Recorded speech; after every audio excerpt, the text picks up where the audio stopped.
네, 안녕하세요. 민사법 플러스의 김동용 변호사입니다. 오늘은 주택임대차 보호법 해설집의 해설, 네, 두 번째 시간이고요. 사실은 이제 저번 주에 이걸 만들었어야 되는데, 국토교통부에서 그 제3자가 이 해당 주택임대차 보호의 목적물의 소유자가 해당 그 주택을 제3자에게 매도하는 경우에도 계약갱신권을 행사할 수 있는데 그거와 관련해서 좀 임대인에게 유리한 요건 해석을 내렸거든요. 근데 이제 이게 공식적인 문서로 이렇게 나온 건 아니라서 혹시나 나올 거야 해서 일주일 딜레이 했는데 아직까지는 뭐 그렇게 구두로 나오거나 뭐 보도자료 이런 거까지 있는데 아직까지 명확하게 나온 건 아니라서 일단 이제 이 해설집의 내용을 마무리하고 이제 자료가 또 나오면 거기에 대해서는 조금 한 번 더 이거를 한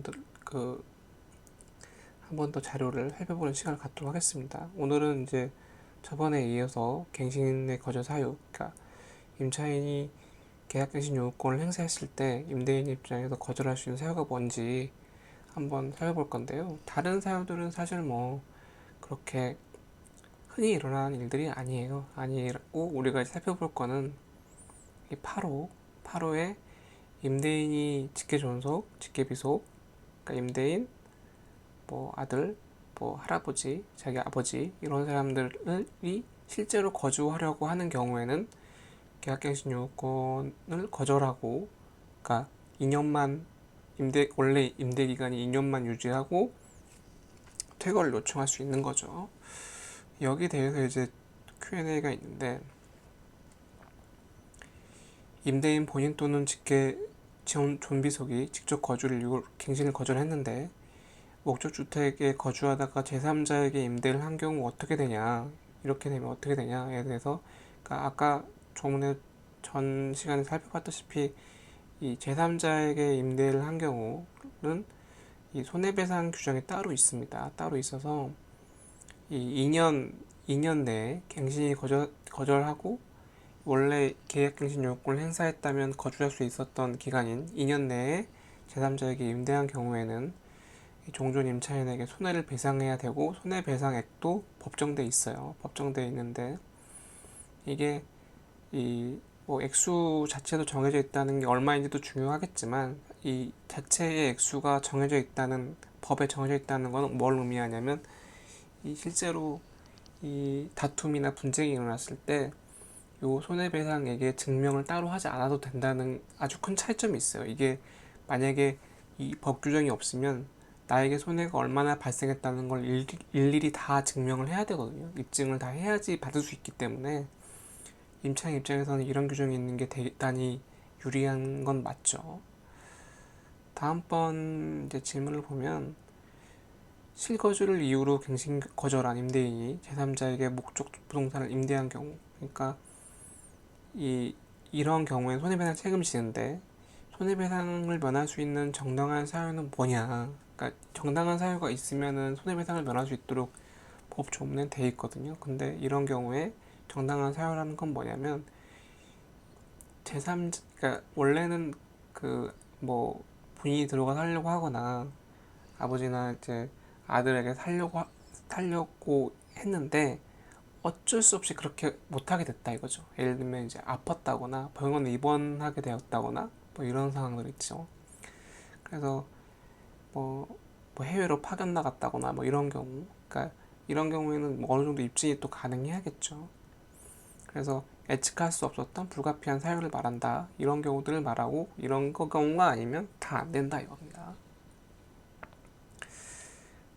임대인이 그래서 직접 거주를 하고 있느냐, 거주하고 있지 않느냐, 이걸 어떻게 확인하냐, 그런 문제가 있죠. 근데 이제 이 법에서 그 이 문제는 이제 임대인이 직접 거주 사유가 허위인 경우 임차인이 손해배상 청구를 하기 위해서 직접 거주가 허위인 것을 확인할 수 있는 방법이 뭐냐라고 했을 때 이 주민등록을 열람할 수 있게 해줬어요. 그래서 주민등록을 열어보면 이 집주인이나 이 집주인의 아들이나 누군가 이제 살고 있으면 아 이게 뭐 맞구나 틀리구나 이렇게 확인할 수 있겠죠.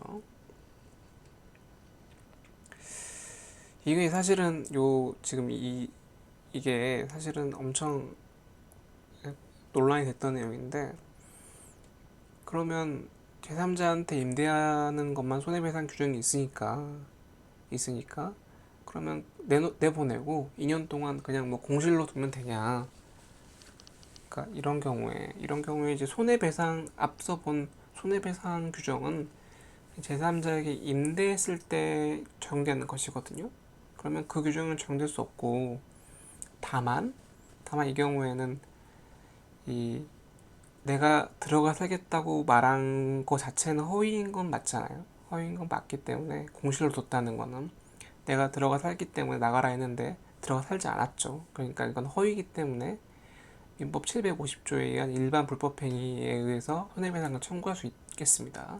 이거는 뭐 그러니까 이건 차이점은 뭐냐면 제가 앞에서 설명드렸다시피 이런 경우에는 실무에서는 이 손해를 입증을 해야 되는데 사실은 이제 이 경우에는 뭐 원래는 750조는 다 입증을 해야 되는데 이건 앞서 본 손해배상에 대한 법정 규정이 있기 때문에 거기에서 준해서 앞서 본 손해배상에 준해서 할 수 있기 때문에 이거는 뭐 크게 손해배상을 할 수 있다는 해석만 있으면 손해를 입증하는 거 어렵지 않겠어요, 사실은.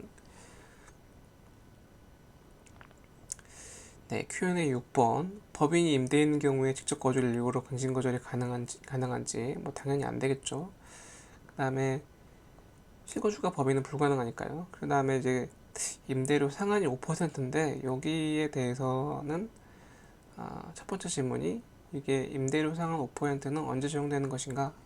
언제나 적용되는 게 아니라 계약갱신 요건을 행사하는 경우에만 적용됩니다. 이런 경우에만 적용되는 것이고요.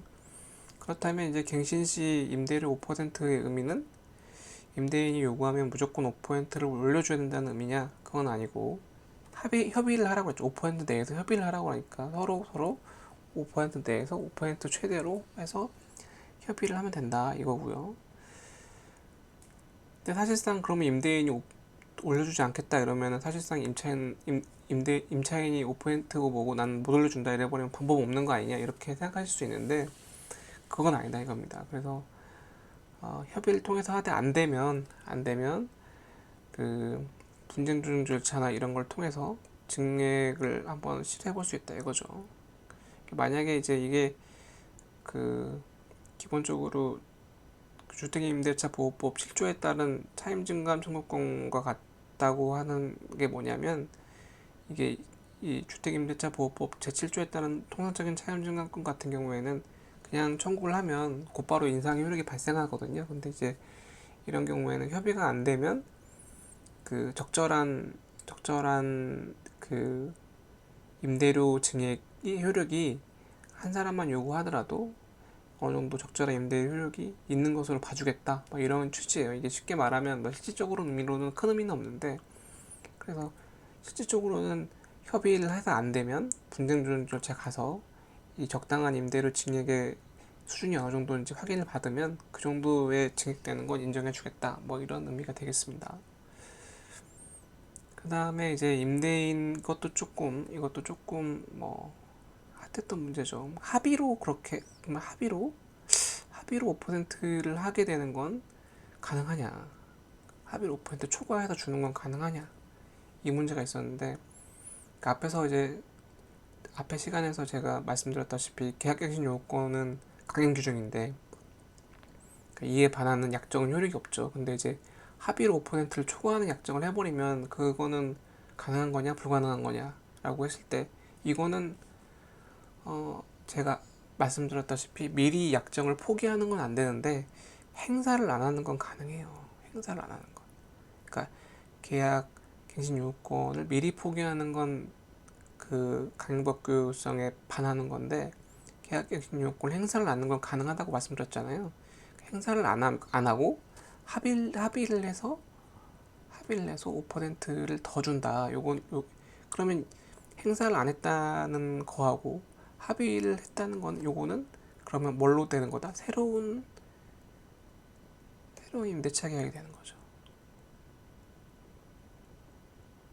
그러면 이 이후에는 당연히 한 번 더 뭐가 있어요? 계약갱신 요건이 있는 거예요. 네. 그래서 이 차후에 이렇게 되면은 이렇게 합의로 5% 이상 임대료를 증액하는 건 가능한데 이거의 성격은 새로운 임대차 계약이기 때문에 계약갱신 요건을 한 번 더, 그러니까 한 번 더라기보다는 이번에 행사하지 않았으니까 이 새로운 계약에서 한 번 행사할 수 있겠다. 그래서 이거는 이제 헷갈리실 수 있는데 기본적으로 계약갱신 요건을 사전에 포기하는 것은 강행법 규정에 반하기 때문에 안 되지만 발생한 계약갱신 요건을 행사하지 않는 건 가능하기 때문에 행사를 하지 않는 것 자체는 가능하기 때문에 행사를 않고 대신에 합의로 5% 이상의 그 임대차 보증금의 증액이 이루어지면 그건 새로 임대차 계약으로 봐서 후에 훗날 이례 계약갱신 요건을 더 부여하겠다 이런 취지입니다. 그 다음에 이제 계약갱신 요건 행사 시 임대인과 임차인 합의로 5%를 체결하는 계약을 체결할 수 있냐? 이거는 제가 말씀드렸죠. 행사하지 않을 자유가 있기 때문에 가능했던 거지. 행사를 해버리면 벗어날 방법이 없어요. 계약갱신 요건을 행사를 해버리면 그렇게 되면 한번 행사하게 되면 합의를 하더라도 요 5% 증액 이상을 할 수 없습니다. 그 다음에 이제 조금 복잡한데 개정법 시행 전에 이미 5% 이상의 증액 연장 합의를 한 경우에도 이 5%의 범위 내로 다시 적용할 수 있느냐? 가능하다 이거죠. 이것도 이제 계약갱신 요건의 행사 가능 여부와 연동되는 건데 5%는 계약갱신 요건을 행사할 수 있었을 때만 적용되는 거잖아요. 그러니까 이런 경우에도 미리 뭐 연장 합의 이런 걸 했더라 하더라도 그 계약갱신 요건이 행사 가능한 시점, 그러니까 뭐 1개월 그 개정법 시업 당시에 임대차 기간이 1개월 그 이상 남아 있었던 경우에는 이 경우에도 전에 미리 합의했어도 이거의 범위 내로 조정을 할 수 있다 이런 의미가 되겠고요. 밑에 케이스들을 한번 보시면 이해가 되실 겁니다. 지금은 뭐 지금 당장은 9월이니까 문제될 여지가 별로 없을 것 같아서 이 부분은 넘어가도록 하겠습니다.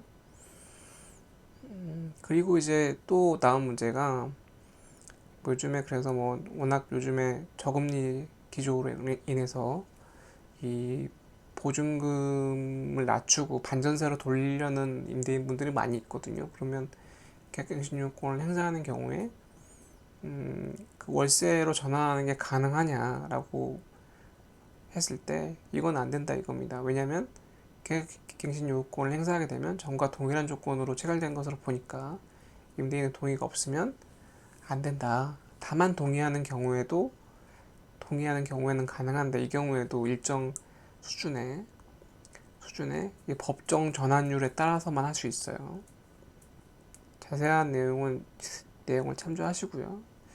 그러니까 법정 월차임 전환율이 이제 2.5%로 지금 변경됐을 거예요. 아마 변경됐을 텐데 그러면 존속주인 계약에도 적용되는가? 이것도 모두 적용됩니다. 그다음에 지자체가 조례로 이것보다 5%보다 낮추면 어떻게 되냐? 그러면 이거는 이제 조례를 어떻게 정하느냐에 따라 달라요. 기존 거 또 적용된다 이러면 존속주인 계약에도 적용되는 거고 그런 말 없으면 그 이후로 적용되는 거죠. 이것도 그렇게 중요한 건 아니기 때문에 넘어갑니다. 그리고 이제 주택임대차보호법이 적용되는 주택의 범위는 이라고 했을 때 이거는 뭐 개정법 내용이라기보다는 이미 알고 있는 내용인데 주거용 건물에 적용이 되고 뭐 이건 실제 목적에 따라 달라지는 거예요. 실제 이제 그 건물에 뭐 대장이나 이런 거에 상업용 건물로 돼 있다 하더라도 실제 거주 목적으로 활용하고 있으면 포함이 됩니다. 그다음에 이제 법인이 임차인인 경우에는 주택임대차보호법이 적용이 안 되는 게 원칙이에요. 이거는 뭐 예외도 있긴 하지만 안 된다고 그냥 보시면 되고요. 네. 뭐 민간임대차 특별법 이런 거는 뭐 일반적인 내용은 아니기 때문에 네, 이 정도로 마무리 짓도록 하겠습니다. 아, 이게 이제 조금 더 뭐 여긴 나오지 않았지만 말씀을 들어보면 지금 문제되고 있는 게 이거거든요. 그 임대인이 있고 임차인이 있는데 지금 이제 1개월 전에 이제 이 사람이 행사를 하면은 이 사람이 이제 임대차기 이 둘 사이에 임대차 기간이 늘어나는데 이, 이 사람이 이 주택을 이렇게 매도하는 경우 있잖아요. 매도하고 이 사람이 이렇게 실거주 하겠다 이렇게 통보하는 경우에는 이 원칙적으로는 이 임대인이 실거주를 통보하는 경우와 똑같이 본다면 이걸 이 사람이 요 임대차의 임차인의 계약갱신 요구권을 거절할 수 있어야 되거든요.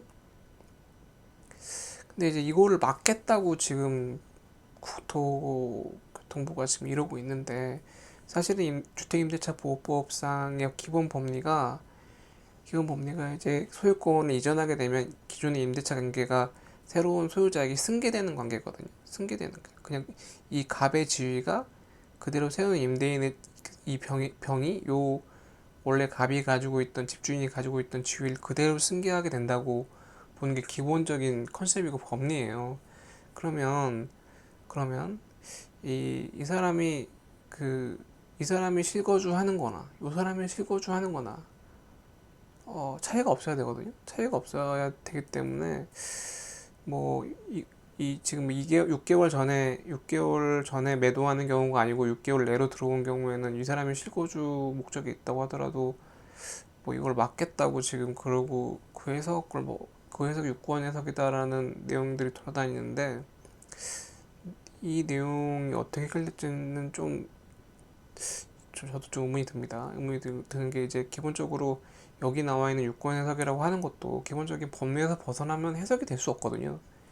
기본적인 법리에서 벗어나면 그러니까 이 국토교통부가 뭐 법을 해석하는 유일한 기관도 아니고 실제 분쟁이 일어나서 법원으로 가면 또 판단이 달라질 수 있기 때문에 국토교통부도 어, 만약에 이제 실제로 그렇다고 하더라면 제 예상에는 법률 자체를 좀 변경해야 될 가능성이 높아요. 그래서